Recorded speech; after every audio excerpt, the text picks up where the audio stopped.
Washington is warning against Nippon Steel's takeover of US Steel, saying it would create national security risks.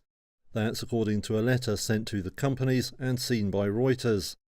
In the letter, the Committee on Foreign Investment in the US says decisions taken by the Japanese firm could lead to a reduction in domestic steel capacity. It says that could hurt the supply of metals needed for critical transportation, construction and agriculture projects. The committee said Nippon might also oppose US tariffs on Chinese steel imports. One expert said it all marked a major expansion of the usual definition of a national security risk. Some also asked why a takeover by a firm from Japan, one of Washington's closest allies, should pose any danger. Even so, the letter provides a glimpse of the grounds the Biden administration is expected to use to block the deal, which has run into rising bipartisan opposition. Both Democrat presidential candidate Kamala Harris and Republican rival Donald Trump have said they are opposed. In a 100-page response seen by Reuters, Nippon pledged to invest billions of dollars into US steel facilities, which it says would otherwise be idled. The company also promised not to transfer any jobs or capacity outside the country. US Steel has previously said it would pursue all legal avenues to ensure that the takeover proceeds. Donald Trump says he would tap Elon Musk to serve in his administration if he wins November's U.S. presidential election. Trump said Thursday he'd make good on Elon's offer to serve under him by putting him in charge of an efficiency task force. I will create a government efficiency commission tasked with conducting a complete financial and performance audit of the entire federal government and making recommendations for drastic reforms. We need to do it. Can't go on the way we are now.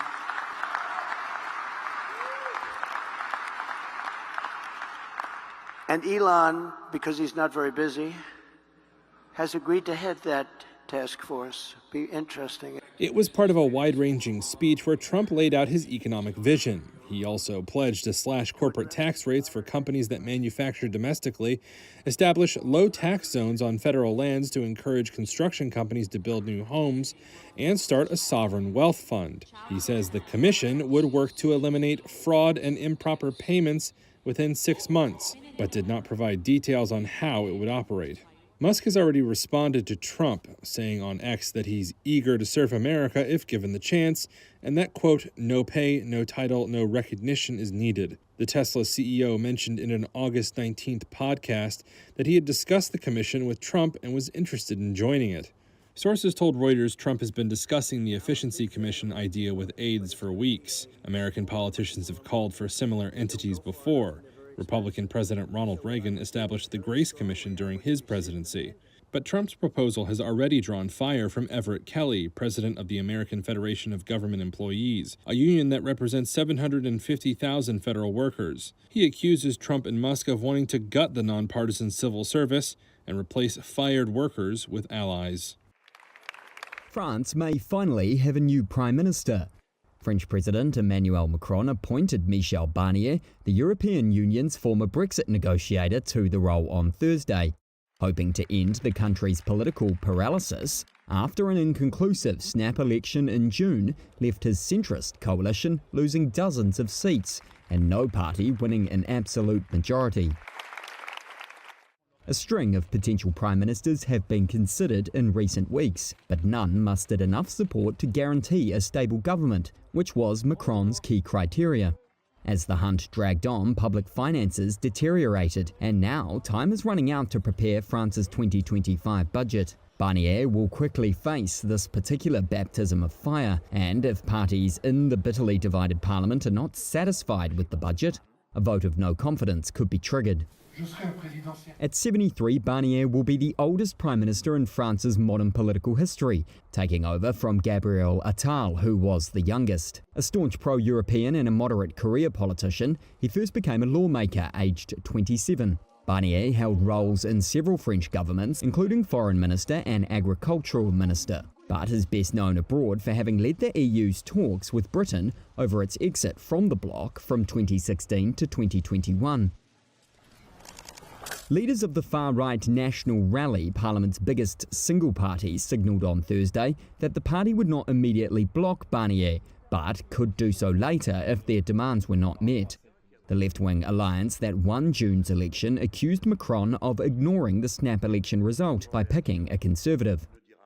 It called for demonstrations against Barnier's selection, but does not have enough seats to block the choice on its own. Hunter Biden pleaded guilty to federal tax charges on Thursday.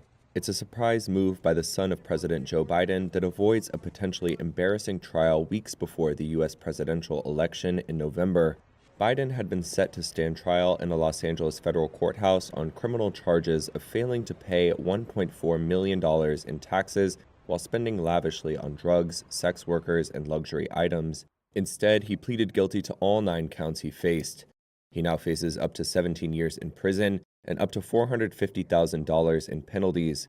Earlier in the day, Biden had offered to plead guilty to the charges but avoid admitting wrongdoing, an unusual legal maneuver called an Alford plea.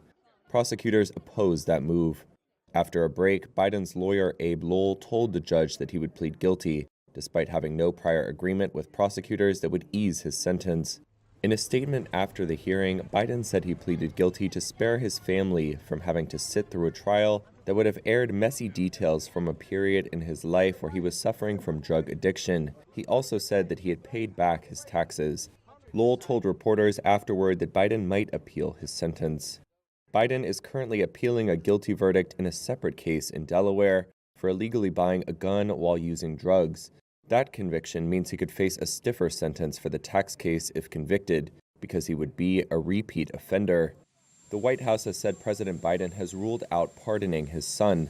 Hunter Biden's sentencing has been set for December 16th. Georgia state officials arrested the father of 14-year-old suspected school shooter Colt Gray on Thursday, seen here in a police booking photo, who is accused of killing 4 people and injuring 9 more at a high school in the city of Winder on Wednesday. Now, authorities have charged 54-year-old father Colin Gray with 4 counts of involuntary manslaughter, 2 counts of second-degree murder and 8 counts of cruelty to children. That's according to Chris Hosey, director of the Georgia Bureau of Investigation. These charges stem from Mr. Gray knowingly allowing his son, Colt, to possess a weapon. Officials also say that Colt Gray has been charged with 4 counts of felony murder and would be tried as an adult. The FBI said last year both Grays had been questioned by local officials about threats made online to carry out a school shooting, but there was no probable cause for their arrest. In that 2023 probe, Father Collins said that while he had hunting guns at home, his son did not have unsupervised access to them, and Colt denied making the threats online. County Sheriff Judd Smith said the younger Gray used an AR platform-style weapon, or semi-automatic rifle, to carry out the attack that killed 2 teachers and 2 14-year-old students. It remains unclear how the shooter obtained the weapon. The shooting in Winder marks the first mass shooting of this U.S. school year, only a few weeks since it began in many school districts. It has rattled a community of 18,000 and again revived both a national debate about gun control and the outpouring of grief that follows in a country where attacks like this occur with some regularity. Colt Gray is currently in custody without bond and has a scheduled arraignment for Friday. The incident echoes a recent case in Michigan where parents were held responsible for their child's 2021 school shooting. It's believed to be the first instance in the US where parents were held legally responsible for their children's actions in such tragedies. Kamala Harris will become the first woman president of the United States. Presidential elections forecaster Alan Lichtman, who has successfully predicted the outcome of 9 of the last 10 White House races, sees a Harris-Walz victory in November. The distinguished professor of history at American University uses an election model based on 13 true or false questions that ignore the views of political pundits and pollsters, which he calls the keys to the White House system. Critically, we know Biden withdrew in favor of Harris. That cost the Democrats one key, the incumbency key. But the Democrats finally got smart and united behind Harris, which saved for them the internal party contest key. But while Lichtman's model currently favors Harris to win over her Republican rival Donald Trump, wild cards remain. Foreign policy, military policy keys are wild cards because wars are so fluid and so unpredictable. I can't predict what's going to happen in the world, and we have 2 fluid wars, but I've taken that into account in my call. Even if Harris lost both of my foreign military keys, failure and success, she still would be down only 5 keys, one short of the 6 keys that it takes to predict an incumbent party defeat. Anybody who's about beating down other people is a coward. Lichtman's prediction came just days before the first televised debate between Harris and Trump. I think there's no question about it that the momentum is with Kamala Harris. Political commentator Charlie Sykes. And I think that both candidates are going to try to get under the skin of the others. I think that Trump is going to try to make Kamala angry or less joyful to interrupt her vibes. And of course, Kamala Harris is being urged to let Trump beat Trump. Most opinion polls show Harris to be slightly ahead nationally and in the majority of battleground states. But Trump remains well within striking distance to win the November 5th election. Director of Presidential Studies at Hofstra University, Mina Bowles. We see that after the horrific assassination attempt. We see that at his Republican convention acceptance speech. Former President Trump really believes that this is that he has an important role to play in the future of American politics, and that he is the only one who can do this. And that message is compelling. With many states leaning either solidly Republican or Democratic, only a handful of so-called battleground or swing states may decide the election. This district in Budapest is holding a 2-week referendum on short-term rentals and whether they should be banned. It would be the first of its kind in one of Europe's most popular tourist destinations. District Mayor Thomas Soprini says the city's popularity has justified asking locals about their impact on housing affordability and quality of life. You cannot sit idle and wait for something to just happen. More and more flats are becoming Airbnbs. It's true for all the districts. Eurostat figures show almost 719 million guest nights spent in the European Union last year were booked via online platforms such as Airbnb, Expedia Group, Booking, and TripAdvisor. In Central Europe, Budapest was the most popular for short-term stays, with 6.7 million guest nights. That's ahead of cities like Vienna and Prague. Real estate website ingatlin.com said a ban in the 6th district, where apartment prices are 22% above the Budapest average, could temporarily curb long-term rental prices. Locals were mixed on the proposal. Gabriel Siklosi says Airbnbs should be regulated, put within limits, but not banned. While Mathilde, who didn't give her surname, says short-term visitors cause problems. But there are also worries about the effect on local businesses catering largely to foreign tourists. This owner of a ruin bar, popular with visitors, says local councils, lawmakers, and organizations should deal with the issue, but not go so far as a ban. Voting ends on September 15th, and if adopted, a ban would start from the beginning of 2026. The outcome could have wider implications, with Prime Minister Viktor Orban's government mulling regulation on short-term rentals, which the economy minister says contributes to a housing shortage and high prices.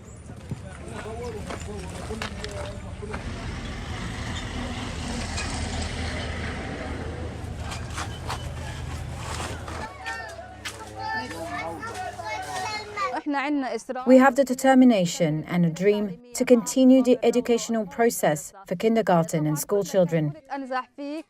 Wherever I've been displaced, I set up an educational tent for the students so we can care for them. It pains us deeply to see Palestinian children becoming street vendors or just filling water gallons or collecting wood sticks. I try my best to provide simple facilities for the children. As you can see, it is just a basic educational tent. We need chairs and tables so the children can learn properly instead of being forced to write on the ground. The available facilities are quite basic, like notebooks and pens. Children had aspirations before the war on the Gaza Strip to become a doctor or an engineer. They had wishes and dreams. Children used to wake up, go to school normally. Children used to go to kindergarten and live their life normally without feeling afraid or insecure. Even though we have set up an educational tent here, we still need a sense of security because we're exposed to continuous bombing. A plane carrying the first batch of Mpox vaccines landed in the Democratic Republic of Congo on Thursday. It's the epicenter of an outbreak that prompted the UN to declare a global public health emergency. A European Union official said the first delivery consists of 99,000 doses manufactured by Bavarian Nordic. They were donated by the EU. He said another delivery on Saturday will bring that total to 200,000 doses, with the aim of getting 566,000 of them to wherever needs are greatest in the region. A lack of Mpox vaccines in Africa has hampered efforts to stop the sometimes deadly disease. The delivery in Congo should start to address a huge inequity that left African countries with no access to the 2 shots used in a 2022 outbreak, while they were widely available in Europe and the US. Congolese Health Minister Samuel Roger Kamba Malamba says authorities will start planning who will get the vaccine and where, with the aim of prioritizing what he called hotspots. Congo has said it will launch its vaccination campaign on October 8th. That will give it time to carry out an awareness-raising campaign to overcome mistrust in some communities. Ugandan Olympic marathon runner Rebecca Cheptegei died on Thursday, days after she was doused in petrol and set on fire by her boyfriend in Kenya.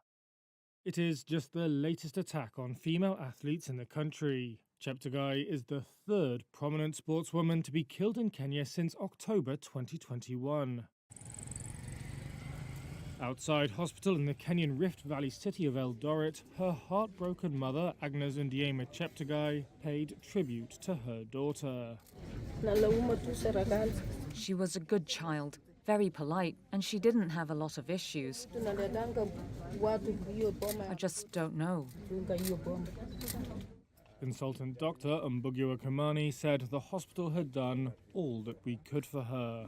She had a severe percentage of burns, which unfortunately led to multi-organ failure. Cheptegei, who finished 44th in Paris, had a house in Kenya where she stayed while training in the country. Kenyan Sports Minister Kipchumba Murkomen described the 33-year-old's death as a loss to the entire region. It is, he added, a stark reminder that we must do more to combat gender-based violence in our society. Nearly 34% of Kenyan girls and women aged 15 to 49 have suffered physical violence, according to government data from 2022, with married women at particular risk. In October 2021, Olympian runner Agnes Tirop, a rising star in Kenya's highly competitive athletics scene, was found dead in her home in the town of Itan with multiple stab wounds to the neck. Ibrahim Rotich, her husband, was charged with her murder and has pleaded not guilty. That case is ongoing. Uganda's Minister of State for Sports said Kenyan authorities are investigating Cheptegei's killing.